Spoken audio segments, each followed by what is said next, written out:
Hello everyone, last class में मैंने आपको एटॉमिक रेडियस यानी कि परमाणु की त्रिज्या और शेल यानी कि कोश के मध्य संबंध के बारे में हम डिस्कस कर रहे थे।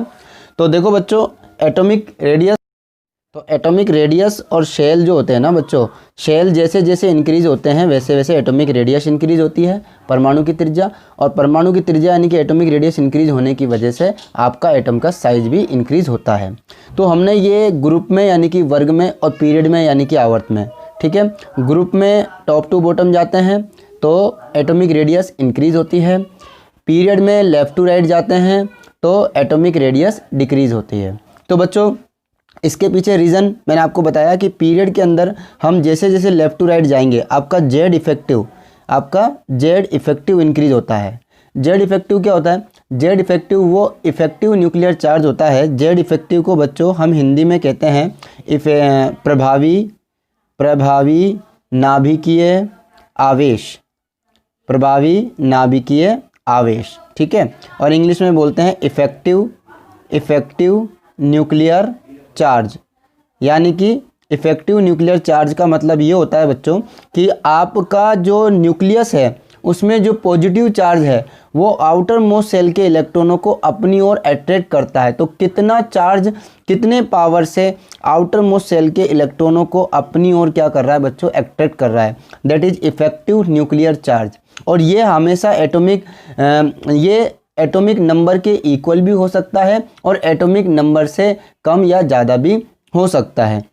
तो बच्चों इफेक्टिव न्यूक्लियर चार्ज जो है ना वो जैसे जैसे एटॉमिक नंबर इंक्रीज होता है वैसे वैसे इफेक्टिव न्यूक्लियर चार्ज भी इंक्रीज होता है। और इफेक्टिव न्यूक्लियर चार्ज जब इंक्रीज होता है यानी प्रभावी नाभिकीय आवेश जब इंक्रीज होता है तो एटम की रेडियस डिक्रीज होती है। Effective nuclear charge Z effective बढ़ने की वजह से इलेक्ट्रॉन और न्यूक्लियस के बीच में अट्रैक्शन बढ़ेगा और जिससे इलेक्ट्रॉन पास आ जाएगा और शेल जो है वो श्रिंक हो जाएगा, सिकुड़ जाएगा, जिसकी वजह से एटॉमिक रेडियस डिक्रीज हो जाएगी। तो बच्चों ये हमारा था एटॉमिक रेडियस के बारे में। एटॉमिक रेडियस सीधा सीधा रिलेटेड होती है, संबंधित होती है एटॉमिक साइज से, परमाणु के आकार से। तो अगर एटॉमिक रेडियस ज़्यादा है यानी कि परमाणु की त्रिज्या ज़्यादा है तो एटॉमिक साइज भी ज़्यादा होगा, ठीक है बच्चों। अब हम बात करते हैं कि एक कैटायन और एक एनायन के लिए। तो मैं आपको बता दूं कैटायन का मतलब होता है धनायन, ठीक है, हिंदी में इसको धनायन बोलते हैं और इंग्लिश में कैटायन बोलते हैं। इसका मीन्स ये होता है जब कोई एलिमेंट जैसे कि सोडियम, इसने अपने में से एक इलेक्ट्रॉन लूज कर दिया तो ये बनाएगा Na+, ठीक है बच्चों। तो ये सोडियम एटम है, ये तो एटम है बच्चों, और अब एक ये आयन बन गया और ये आयन बना है पॉजिटिव आयन।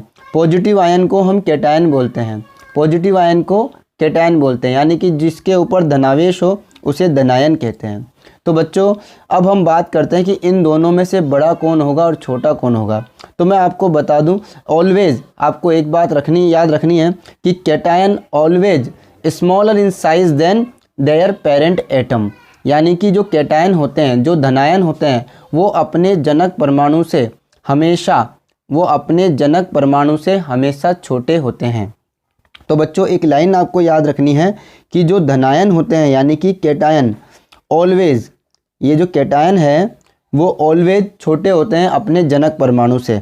धनायन हमेशा छोटे होते हैं, धनायन हमेशा छोटे होते हैं उनके जनक परमाणु से, पेरेंट एटम से, ठीक है ना, जनक परमाणु से, ठीक है ना। ये वाली लाइन बच्चों आपको याद रखनी है कि हमेशा जो कैटायन होते हैं वो अपने पेरेंट एटम से छोटे होते हैं। जैसे सोडियम से बना था Na+, तो Na+ हमेशा छोटा होगा सोडियम से, ठीक है। इसी तरह कोई सा भी कैटायन हो, जैसे मैं बात करूं एल्यूमिनियम और Al+3, इन दोनों की बात करूं Al+3, और मैंने कहा दोनों में बताइए कौन बड़ा होगा कौन छोटा होगा।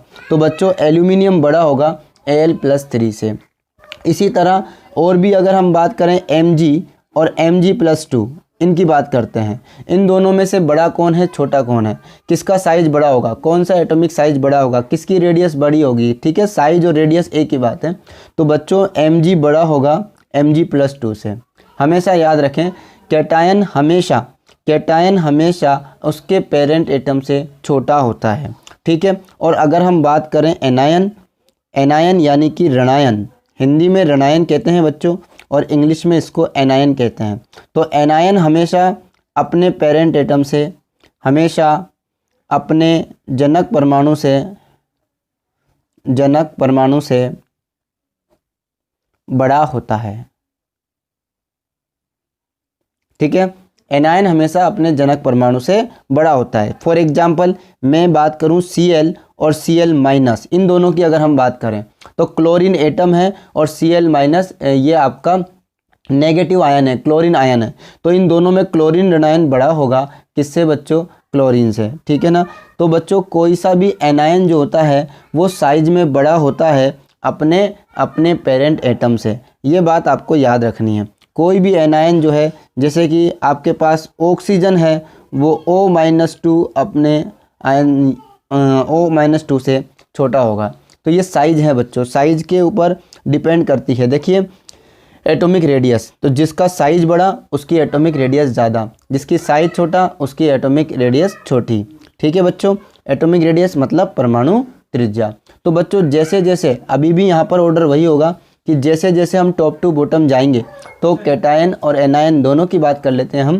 कैटायन का साइज भी हम जानते हैं, टॉप टू बॉटम जाते हैं तो जिस तरह एटॉमिक रेडियस इंक्रीज होती है उसी तरह एटॉमिक साइज और किसी भी कैटायन या एनायन की साइज भी इंक्रीज होती है। रूल्स वही लगेगा बच्चों, बस ये काम कब आएगा? ये आएगा आपस में कंपैरिजन करने में।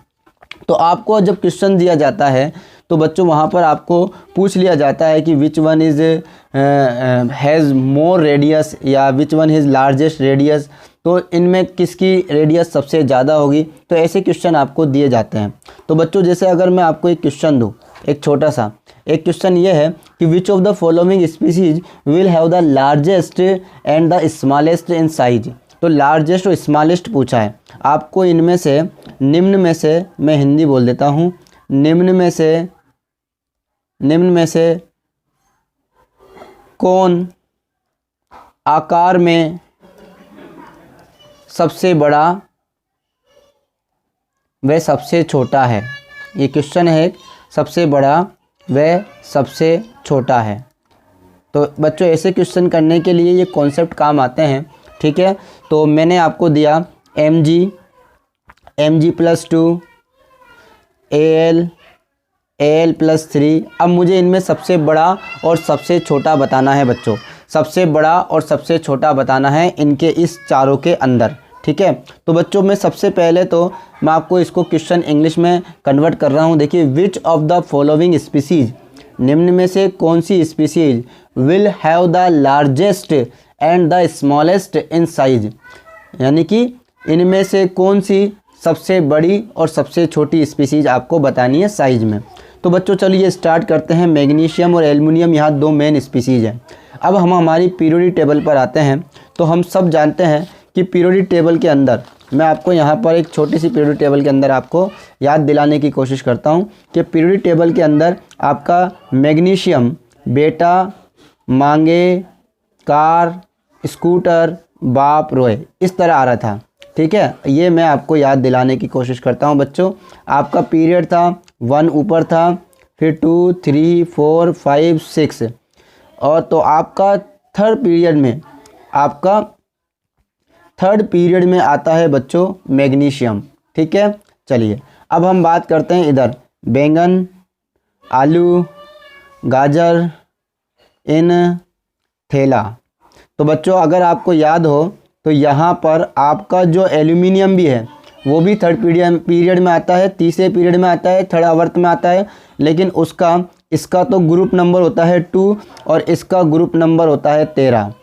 तो देखिए लेफ़्ट टू राइट जाने पर हम सब जानते हैं, we know very well, left to right जाने पर साइज जो होता है वो डिक्रीज होता है।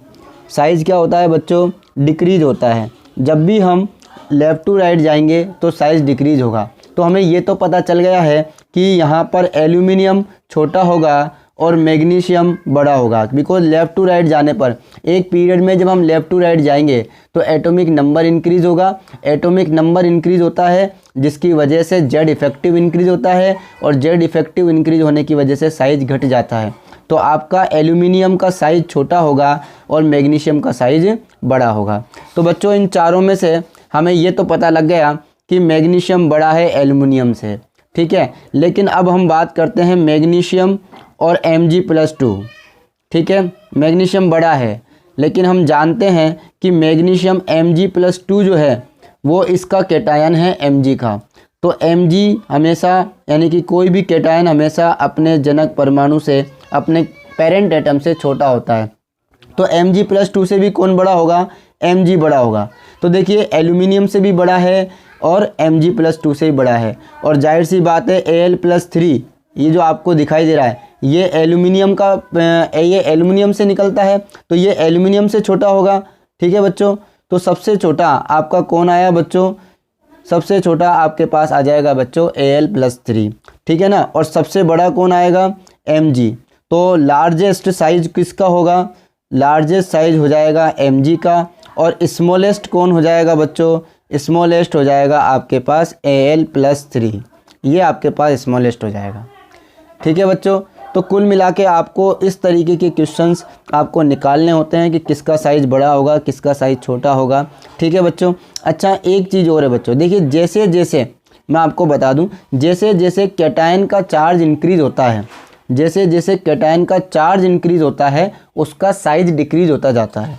तो यहाँ पर अगर मैं चार्ज से रिलेटेड कोई बात करूँ, देखिए अगर मैं किसी भी कैटायन की साइज़ की बात कर रहा हूँ, साइज़, तो वो इन्वर्सली प्रोपोर्शनल हो जाएगा charge on cation, charge on cation. यानी कि इसका मतलब ये हुआ कि किसी धनायन पर जितना ज़्यादा आवेश होगा वो उसका साइज उतना ही कम हो जाएगा। कैटायन पर चार्ज ज़्यादा होगा, साइज छोटा हो जाएगा। जैसे Mg+2 है और Al+3 है, इसको गौर से देखिए बच्चों। Mg+2 और Al+3 इन दोनों की बात करते हैं हम। इसमें चार्ज +2 है, इसमें चार्ज +3 है। तो जाहिर सी बात है बच्चों, जिसका चार्ज जितना ज़्यादा कैटायन पर चार्ज होता है उतना ही छोटा होता है। तो Mg+2 से Al+3 छोटा होगा, ठीक है बच्चों। तो मेरे पास 4 थे, अगर मैं इनका ऑर्डर निकालूं, इनको एक ऑर्डर में, एक क्रम में अरेंज करूं, घटते क्रम में, तो साइज़ के घटते क्रम में अगर हम जमाएं Mg+2 Al और Al+3, इसको हम साइज़ के घटते क्रम में व्यवस्थित करते हैं, यानी कि इसको डिसेंडिंग ऑर्डर में जमाते हैं। तो Mg का साइज़ सबसे बड़ा है, इसको सबसे पहले लिखेंगे। अब Mg से छोटा होता है बच्चों Mg+2, ठीक है, क्योंकि ये इसी का पेरेंट एटम है। तो Mg+2, ठीक है। उसके बाद आपका Al आएगा, एल्यूमिनियम, और सबसे छोटा आ जाएगा आपके पास Al+3। तो इस तरीके से आपका ये ऑर्डर आया है बच्चों। तो आपको यहाँ ध्यान देने वाली बात यह है कि जिस कैटायन पर जितना ज़्यादा चार्ज होगा वो उतना ही छोटा होगा, ठीक है। अगर हम बात करें, अगर मैंने बोला Mn+7, ठीक है, ये है मैंगनीज +7, एक मैंने दिया आपको Cr+6, एक मैंने आपको दिया मान लो वेनेडियम +5। तो बच्चों यहाँ पर सबसे ज़्यादा चार्ज ये एक ही पीरियड के हैं, ये तीनों एक ही पीरियड के हैं, यानी कि एक ही आवर्त के हैं। तो आप गौर से देखिए बच्चों, Mn+7 यहाँ पर इसके ऊपर +7 है, इस पर +6 है, इस पर +5 है। तो कैटायन पर जितना ज़्यादा चार्ज होगा, अगर वो एक ही पीरियड के हैं तो वो उतना ही छोटा हो जाएगा। यानी कि एक ही पीरियड में कैटायन पर जितना चार्ज होता है वो क्या होता जाएगा बच्चों, ऐसे ही छोटा होता चला जाता है। देखिए Mn+7 आपका सबसे छोटा होगा। Mn+7 यहाँ कर देता हूँ मैं इसको। देखिए बच्चों Mn+7 ये सबसे छोटा होगा, उसके बाद क्रोमियम +6 और उसके बाद वेनेडियम +5। तो आपका सबसे बड़ा इसमें आएगा वेनेडियम +5। तो कैटायन पर जितना चार्ज होता है, जितना ज़्यादा चार्ज इंक्रीज होता है, साइज़ उतना ही डिक्रीज होता चला जाता है। तो बच्चों ये थी आज साइज़ की बात, जो हमने आपको पीरियड के अंदर और ग्रुप के अंदर कैसे साइज़ चेंज होता है इसके बारे में आपको बताया था। अब बच्चों हम आपको नेक्स्ट क्लास में बताने वाले हैं आयोनाइजेशन एंथैल्पी। अगर आपको ये एटॉमिक साइज़ अच्छे से समझ में आ जाएगा तो आगे का चैप्टर आपके लिए ईजी हो जाएगा, ठीक है बच्चों, क्योंकि बहुत सारी चीज़ें एटॉमिक साइज़ पर डिपेंड करती हैं। तो किस तरह एक पीरियड में लेफ़्ट टू राइट जाने पर साइज़ चेंज होता है, एटम का और किस तरह ग्रुप में ऊपर से नीचे जाने पर चेंज होता है और क्यों होता है, उसके पीछे भी मैंने आपको रीज़न बताया। और साइज़ का ऑर्डर, कौन बड़ा है कौन छोटा है, ऐसे क्वेश्चन यहाँ पर पूछे जाते हैं। तो बच्चों अब हम नई क्लास में आपको एक नए टॉपिक के साथ मिलते हैं, दैट इज़ आयोनाइजेशन एंथैल्पी। तो मिलते हैं नई क्लास में, नए वीडियो में। Thank you so much, goodbye and take care.